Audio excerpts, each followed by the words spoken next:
Hello, my brothers and sisters. On this Friday of the third week of Advent, we hear that word Annunciation, and we probably immediately think of Gabriel coming to Mary. But this morning's gospel reading also gives us another Annunciation.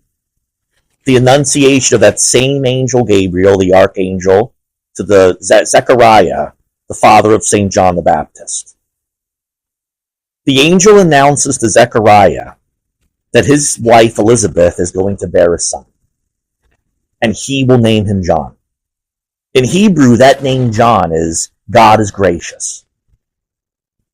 God is about to be surprisingly gracious to Zechariah and to his wife. But however unlike in the case of St. Mary, our mother, Zechariah's faith, we know, is not quite adequate for this extraordinary announcement.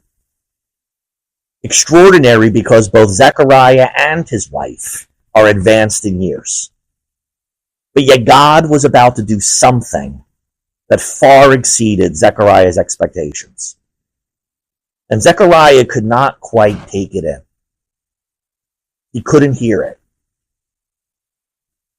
And we know the angel Gabriel announces that his inability to hear, his choice not to hear, what God was about to do for himself and for the world, would then show and manifest itself in Zechariah's inability to speak. Inadequate listening often so leads to inadequate speaking. Hearing comes before speaking and is more important than speaking. Zechariah was not sufficiently open to listen to God's generous ways. And because he wasn't, it affected his ability to communicate with others. This gospel reading, as we get into these late days, calls on us to be open, to listen to the surprising ways of a gracious and generous God. And it warns us, even to the parents of the St. John the Baptist, that like his father, our limited expectations of God can block us to God's work. That's something that the Baptist never allowed himself to do. He always first listened before he preached.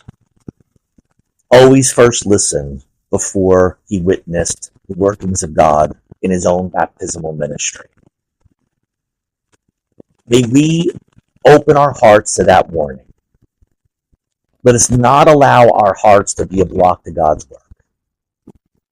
And may we never allow ourselves to allow our non-listening to our Lord leave us less alive than God intends us to be. Let us be fully alive, that we may listen and witness the great promises of God that have come to be manifested in our world through our lives and in our church today. May God bless you.